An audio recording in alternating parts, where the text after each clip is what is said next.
मेरा नाम मानसी संगराजका है। मैं नायरा की माँ हूँ और उसको रेयर कंडीशन है CMT4J, जो इसके जैसे इंडिया में हमको और कोई नहीं मिला है। She is the only one in India and I think that inclusion is very important in India, because wherever we go we cannot find basic planks also. So basic plank होना चाहिए, special kids के लिए कुछ तो wheelchair users के लिए होना चाहिए. So that basic needs are not there in India. Even if you go to schools do not accept special kids. That is something which is should not be there, because each child has a right to education. So there has to be inclusiveness over there. Another thing is insurance. Foreign countries, US, कोई भी कहाँ पे भी जाओगे, therapies के लिए insurance होता है, जो हमारे इंडिया में नहीं है.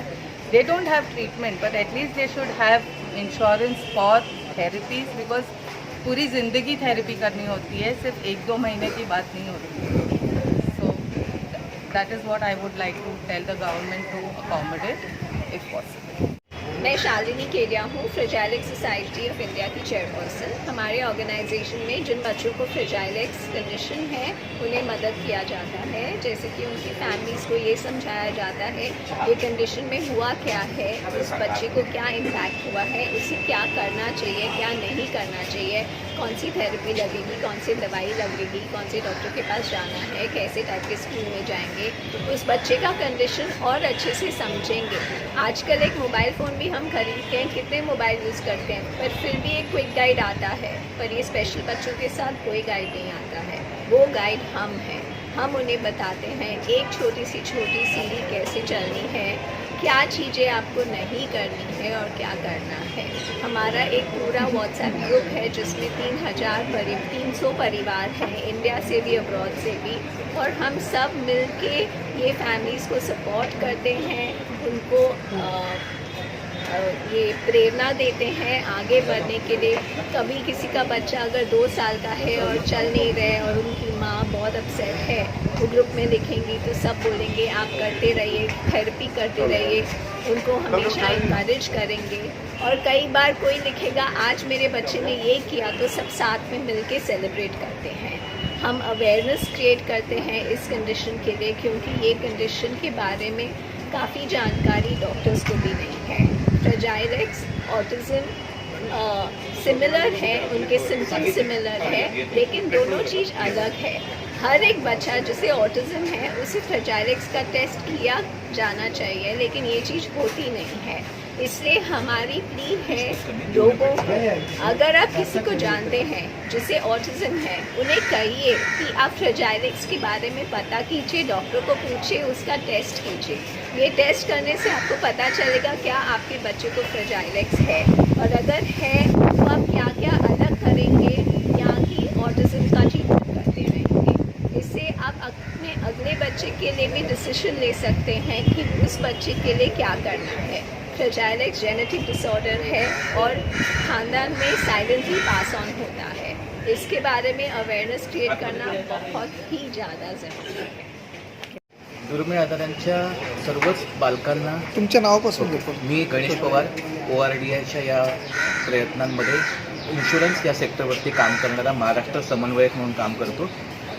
जवळपास सर्वच कंपन्यांनी दुर्मिळ आजारांच्या रुग्णांना विमा देण्यापासून पळ काढला आहे, आणि अशा परिस्थितीत त्या सर्व कंपन्यांना त्यांचं उत्तरदायित्व समजून घेण्यासाठी किंवा समजलं पाहिजे यासाठी भारत सरकारच्या नॅशनल इन्शुरन्स आणि निवा बुपा या 2 कंपन्यांबरोबर दुर्मिळ आजारांच्या रुग्णांना जास्तीत जास्त विमा संरक्षण कसं मिळेल यासाठी माझे प्रयत्न चालू आहेत. आणि याचसाठी आत्तापर्यंत एपिडर्मलायसिस बुलाजा या त्वचेच्या दुर्मिळ आजारावरती एकमेव दुर्मिळ पॉलिसी आपल्याला इश्यू केलेली आहे नॅशनल इन्शुरन्स कंपनीने. परंतु अशाच प्रकारचा इतर रुग्णांना देखील फायदा व्हावा यासाठी मी स्वतः हेल्थ ॲडवायझर म्हणून ORDIच्या सहयोगाने या क्षेत्रामध्ये पदार्पण केलेलं आहे.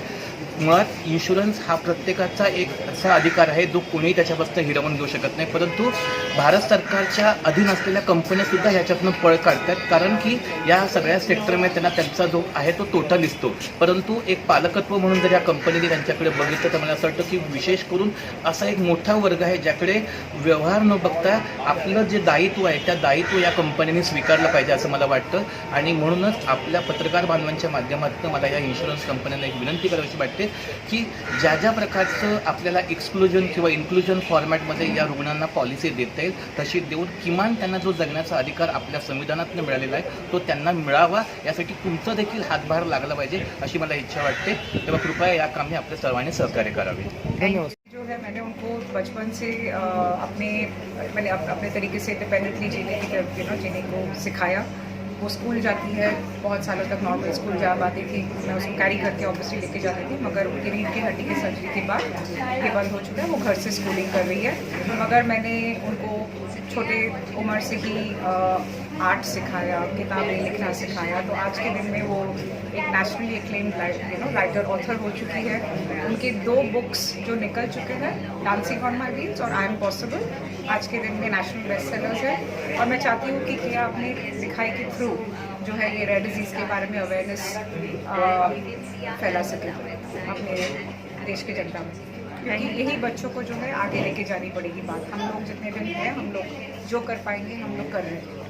जो दवाई मिलती है आज के दिन में जो दवाई के ऊपर जीएसटी लगती है उसके ऊपर भी कोई बेनिफिट नहीं दी जा रही है. तो इसीलिए हम लोग को छोटे छोटे कदम लेने पड़ेंगे. गवर्नमेंट से रिक्वेस्ट है, चाहे वो जीएसटी डिडक्शन हो या आपके इनकम टैक्स में सब्सिडीज़ हो, हेल्थ इंश्योरेंस जो इन बच्चों को मिलना चाहिए, बिकॉज जेनेटिक कंडीशन की वजह से वो भी छीन लिया गया है. कुछ तरीके से हमको धीरे धीरे करके सपोर्ट देना शुरू करें. हम लोग कुछ भी बड़ा चीज़ एक साथ नहीं मांग रहे. Thank you.